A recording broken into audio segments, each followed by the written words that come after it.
The most disturbing videos on the internet today. Let's dive in. As you can see, it has not improved. It is getting a little bit worse.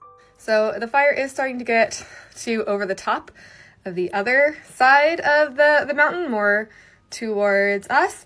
What you can't see there, though, is there is a lake down below. It's a very small lake, but there is still a lake between the fire and me. But yeah, not looking so great at this point. So if it continues on its course, it seems like it's still growing real strong. We'll be probably packing go bags pretty soon just to have them, just to be ready, because the last thing you want is to get those evac orders and you didn't have anything ready and now you just gotta go. So we'll be keeping an eye on it. Might be up all night watching this fire. We'll see.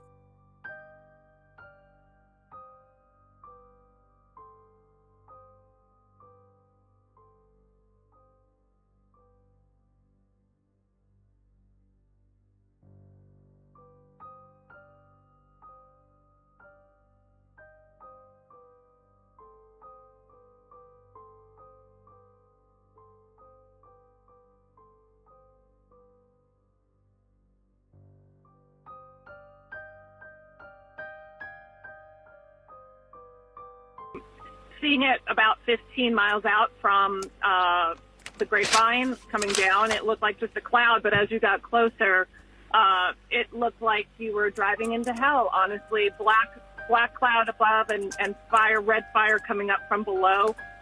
It was pretty terrifying, to be honest with you. I feel for the people that are in that area. Tons of fire trucks heading up north on the 5 to get there, and fire trucks that were up on the ridge, obviously trying to navigate what's going on.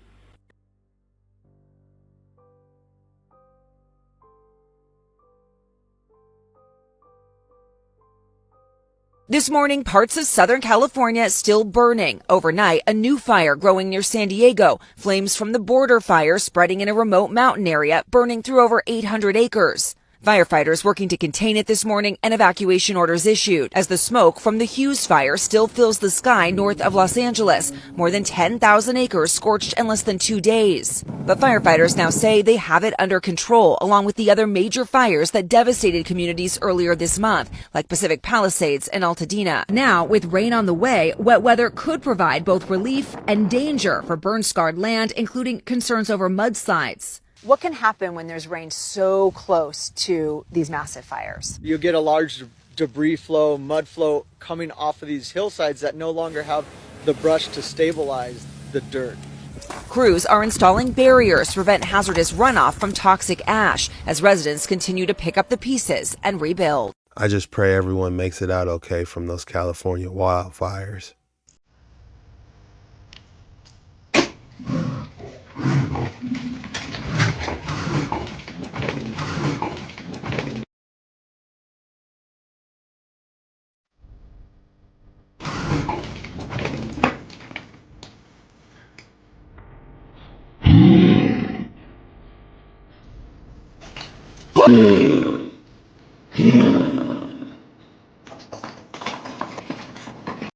That could have went wrong quickly.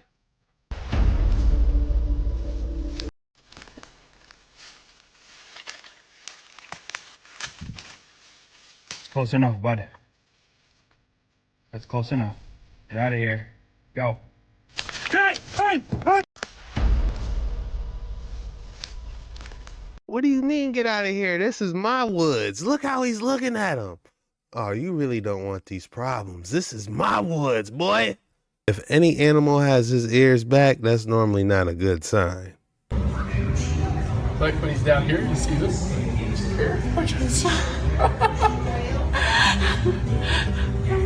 Oh my gosh, that is the coolest thing ever. He had to go get air and then come back down. Did you see that? He went straight up, got air, and came back. Oh my goodness. You know, back in Hawaii, some people theorize that they did dolphin-assisted births. Is there some type of connection these water mammals have with babies? You know that dolphins are one of the only animals that it's illegal to interact with outside of institutions like Marineland, etc. Wait until you hear this. Now, a Russian male midwife by the name of Igor Charkovsky helped thousands of women give birth submerged in water. And he kind of helped popularize and rediscover the fact that giving birth in water many times is a lot easier. But when they started doing underwater births in the ocean, something strange happened. Now, in the Black Sea in 1979, a woman was about to give birth. Everyone was there ready. All of a sudden, a pod of dolphins swam up to her and started swimming in circles, pushed everyone else away, and started sonaring directed at her stomach and her belly. She ends up giving birth painlessly in like 20 minutes. The baby comes out, and some interesting things happen following that baby throughout its lifetime. It turns out that dolphins are attracted to pregnant women, and they regularly will sonar their stomachs and swim around them and make vortexes in the water as they swim, which then led to coining the term dolphin-assisted births. And apparently Hawaiians have been doing this for thousands of years. And there was even a dolphin-assisted birthing center in Hawaii until they closed it down because it was unsafe. Children born in the presence of a dolphin midwife end up having higher physical capabilities, mental capabilities, IQ, etc. It literally enhances them while they're in the womb before they're born. Is this why they don't want us hanging out with dolphins, not in SeaWorld? Here's the birthing center in Hawaii that has since been closed down after no one was harmed, no animals were injured, and yet thousands of women were giving birth with dolphins around and had an amazing time. But what was the results of this? Children born with a dolphin-assisted birth had higher IQ, higher physical capabilities at a younger age. They were able to walk sooner. They were able to talk sooner. Something happened with these dolphins and these humans that increased their mental, cognitive, and physical abilities. You may be wondering, how is this possible? Isn't a dolphin just a damn dumb fish? Two ways to figure out how exactly you can gauge the intelligence of an animal. One of them is the brain size. Another one is the folds, in the brain, which are indicative of the amount of neural cells that can be present. Dolphins have some of the most folds in their neocortex than any other animal on Earth, which means they could be extremely advanced, and we wouldn't know it because we don't know how to speak dolphin. Here we have a mainstream news article saying experts blast couple for flying to Hawaii for a dolphin-assisted birth. They're trying to make people never consider such a situation. In my opinion, they are hiding a specific, perhaps even ancient practice of giving birth with dolphins present. Dolphins use echolocation. Echolocation is the original language we spoke on this planet. That's why in Predator, they show the predator doing what? He's doing clicks. He uses echolocation. All right? But do you know what the fuck echolocation really is? That's them transferring the chi out of their soul, because dolphins have souls. Did you know that? Right. So the reason that echolocation works for a fucking dolphin or a whale is because they actually have a soul and they release that solar energy, and it's called solar technology. And they took the solar part off and they called it sonar technology. So when dolphins use echolocation, they call that sonar, S-O-N-A-R technology. But the soul, the S and O, comes from the S and O from solar, because dolphins have spirit and soul. Ladies, is that something you will get done? Let me know in the comments below. What an amazing experience, a dolphin-assisted birth. Almost like they were trained to help out giving birth. And we all know that dolphin isn't going to charge you a couple $1,000s to do it. If you're enjoying this video, please consider hitting that like and subscribe, because we do this every single day. And I'd love to see you tomorrow.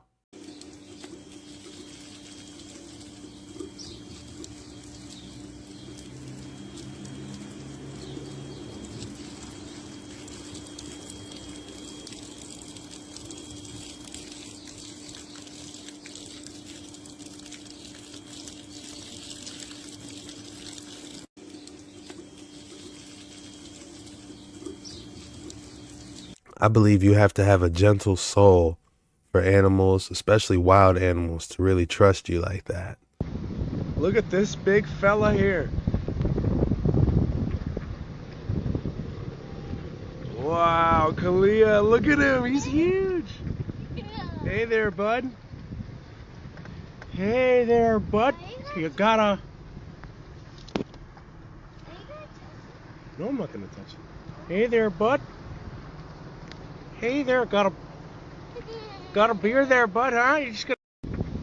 Look at this big fella here. If that thing charged, it'll tip over a car, if you ask me. Look how massive it is. I wonder if anyone's ever ridden a moose before. I wonder what everybody was thinking while they were sliding down this bus right here. Boy, I would have had to change my drawers. First thing I thought about it was, man, I got that swag. My hat matching my bag. I wonder what everybody was thinking while they were sliding down this bus right. He's drifting. Almost looked like he did that on purpose, but look, he nicked that mirror, but that mirror might be all right. That was a close call. Looks like a charter bus too. I don't think that's like some public transit.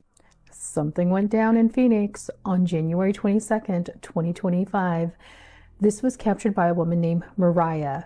She was in her backyard when they saw something weird in the sky, what appears to be some sort of unknown helicopter, possibly military, police, we don't know for sure, but they were chasing something, chasing three things.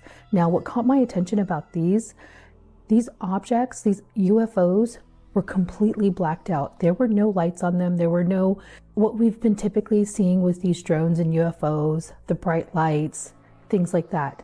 They were completely dark, but you can see them, and they were moving rapidly. Take a look at this footage and tell me what you think. Wait, a helicopter in the sky. Dark. What is that shit? What are those three things right there? What is that? Record it. I am. You see him? What is it? Why are they flying in the dark too?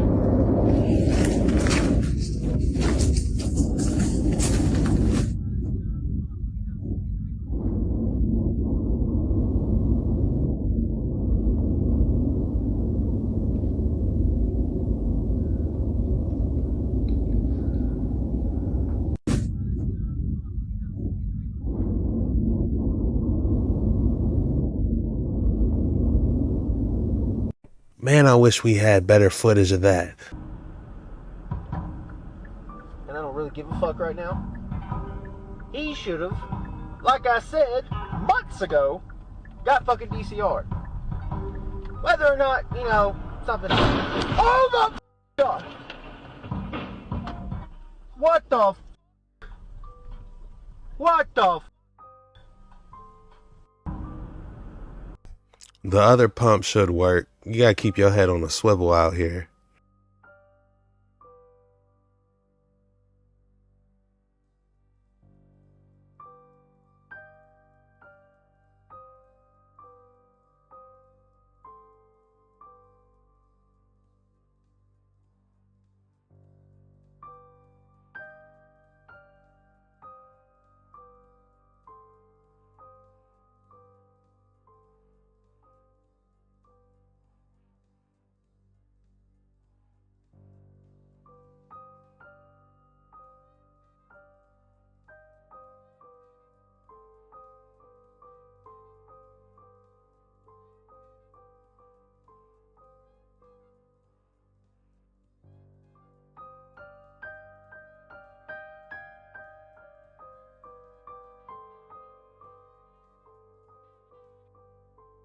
Despite all the cement we were seeing, it looks like a fun time. A good party house, everyone come over. It looks safe too. You know, the cement down there. Drop your thoughts below. What do you guys think about this? Beautiful metasequoia or dawn redwood forest. It's just going into dormancy now. Pretty soon it will lose all of its needles for winter. This is a beautiful... Wow, what is that? That's like a bonsai tree, but with like a forest. How interesting. I wonder if he still has to water it. It looks fake at first, but it can't be. Carefully slippery right there, so. Jesus Christ! Come back, Matthew! Oh, God. Matthew, God. Rebecca, you can't see Matthew? Ah, Jesus. Tell Matthew to come back. Matthew, be careful. Listen to the tour guide.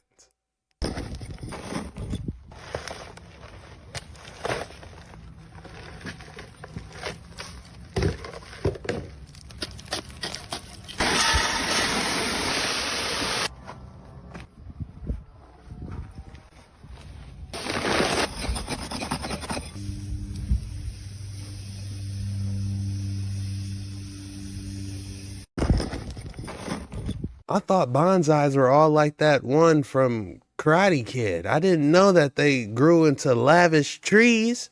I need one of those for my living room. It's over bouncing. The trampoline is upside down.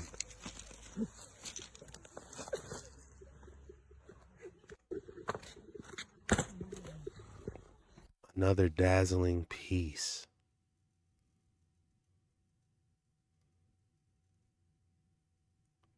Can this be real?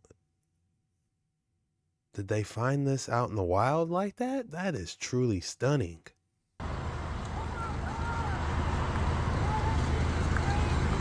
It just stopped.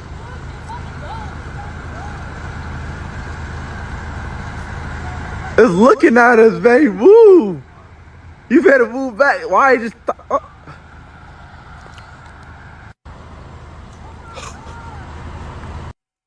They took off in separate directions. Fire-resistant plant. How interesting. Like they're adapting. The Sun Temple at Ollantaytambo is an incredible feat of ancient engineering. The structure features 6 massive stone slabs, each weighing around 150 tons. What makes this even more impressive is that these stones are made of red porphyry, a material sourced from the mountains of Cachicata, located miles away from the site. The Inca managed to transport these colossal stones across a valley, a task that must have required extraordinary skill and ingenuity. The logistics and craftsmanship involved in this process are mind-blowing.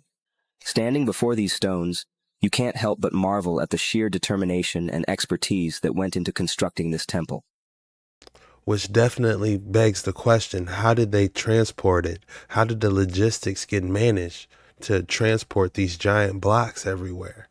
Did you know that giant old-growth redwood trees like this one can regenerate from these big knobby growths at the base? These are called burls, and if something were to happen to this redwood tree, like getting damaged severely by fire or getting destroyed in a storm, these burls can shoot up resprouts that will hope to replace that damage over time. Sometimes fairy rings or family circles can form when resprouts pop up in a circular pattern around the old dying stem, and over time you're left with a nice ring of redwood trees. Now, if a redwood tree gets damaged higher up on its trunk, a burl can also form up there and attempt to seal over and help the tree recover from that injury. Sometimes these injuries can result in what's called a reiterated redwood, where a clone will pop out of this wound and it'll look like a separate tree growing out of the side of a redwood tree. Now, sadly, but not surprisingly, these burls at the base are also poached by some people because they contain really complex and gorgeous wood grain patterns. These are just a few of the incredible adaptations that these coast redwood trees have. Did you know? Great to see that the trees have a defense mechanism to all these wildfires.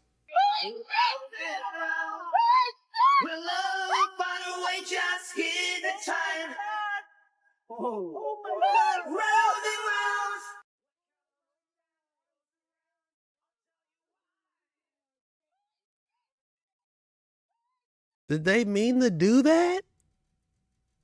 They went right into the driveway they was trying to go into. That's hilarious. What I'm saying is I don't believe the history we've been taught. Here's a good example. Have you ever heard about Lewis and Clark going across the Mississippi? In 1803, there was nothing there supposedly back in those days. Okay, so now think about that. So we're talking about like 200 years ago.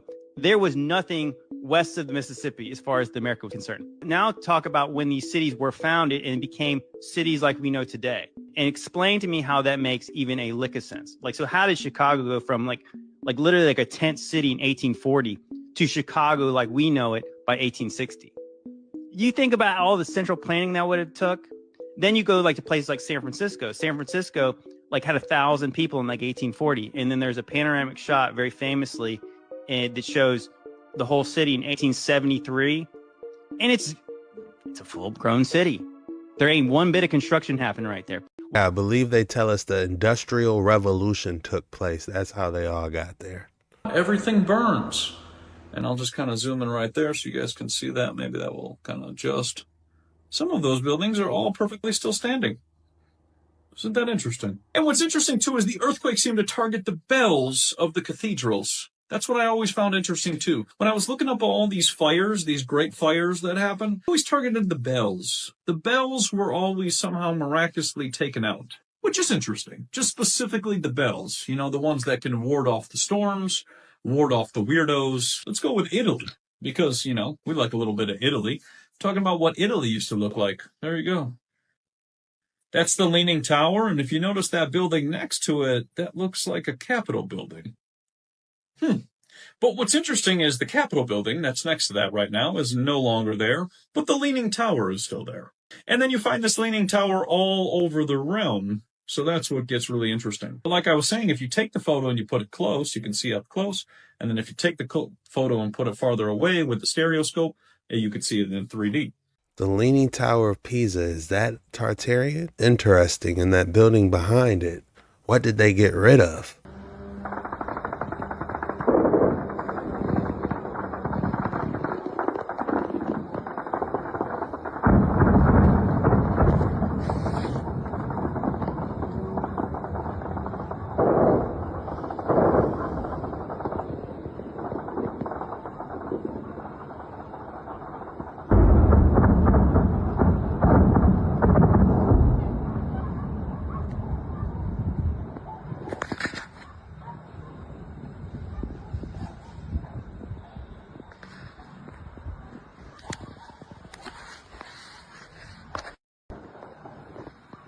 I don't know what's going on. That looked like some type of intergalactic battle that was taking place.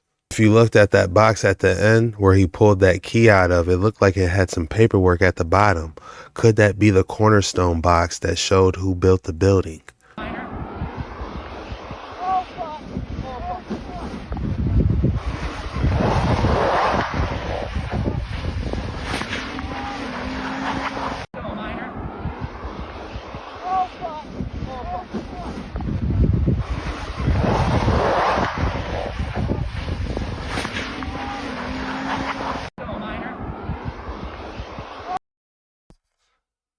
Now it just takes them 30 minutes to walk back up the hill and do it again. So this is the castle that Ray built. And as the story goes, Ray fell in love with a woman from Holland. In an attempt to win her love, he built a home with a windmill that replicated a home that he would imagine in Holland, that she would fall in love, move to Ovid, Michigan, and they would live happily ever after. But it never happened. So this is the castle that Ray built. And Ray did all that? Still no love? Sounds like the beginning of a villain arc.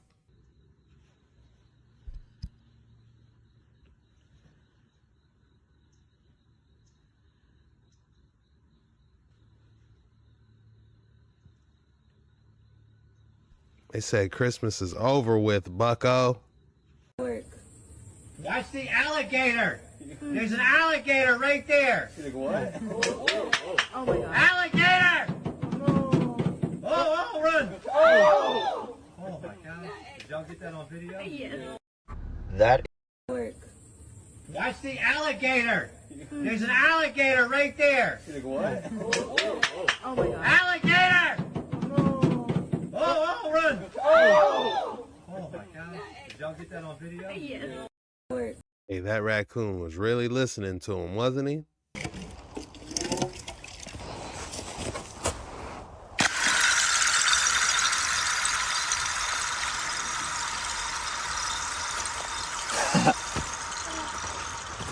Wow. That's wicked. This larch is one of the finest trees in my collection. It's already several centuries old. It was collected about 20 or 30 years ago. You can see the humongous trunk and all the dead wood. It's fall now. All the needles have changed color, and with the next big wind, they'll all fall to the ground.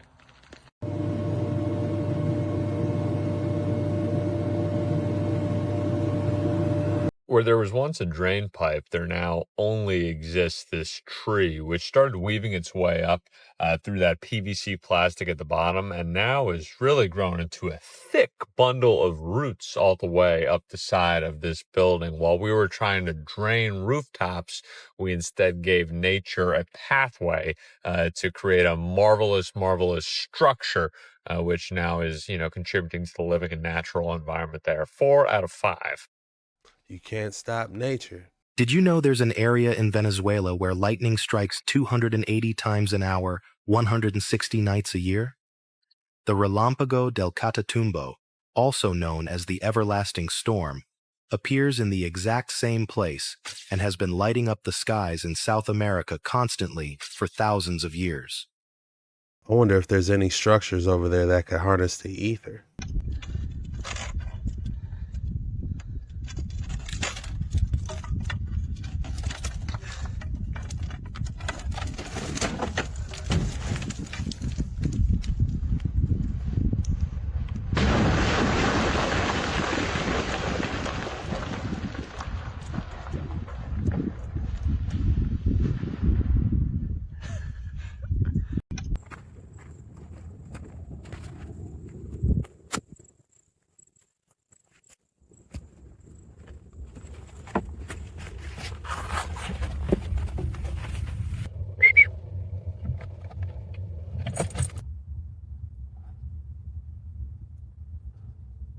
They're not going to go cold tonight.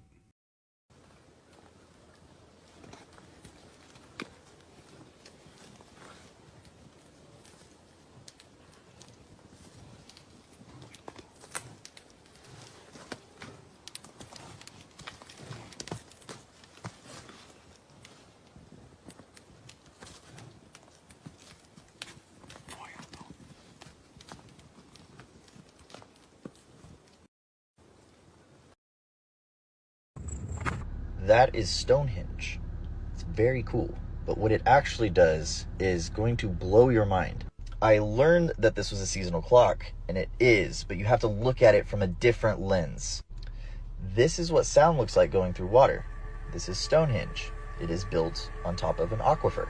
So, who else builds their things on top of water? Well, I showed you in the last video that pretty much everybody builds their best stuff on top of water, even Tesla. Light goes through it. Light can melt the hardest things on the planet when focused, and when used for communication, it's the fastest way to do that. It looks like a pattern of sound. Sound travels fastest through solids and can destroy cities if it's a big enough wave. Sound is a bigger wave than light. Sound can move mediums it passes through, like water, and bend the light. That's how we get cymatic images. You can see this in the twinkling of stars as well. Our technology sends ones and zeros through light. Let's pretend everything around us is made of a very unique vibration that can be expressed in a frequency.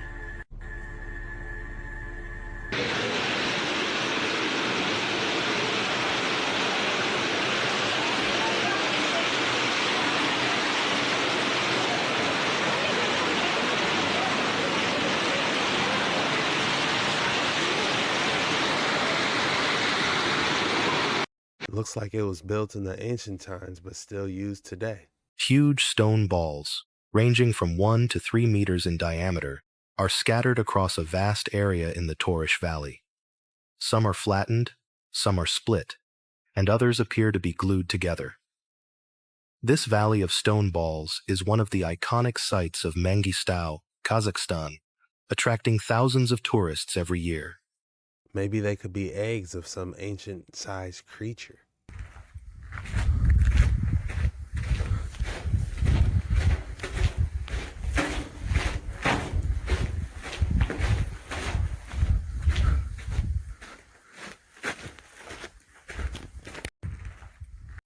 If you made it this far, please consider hitting that like and subscribe button, because we do this every single day. And I'd love to see you tomorrow. This was the most disturbing videos on the internet today.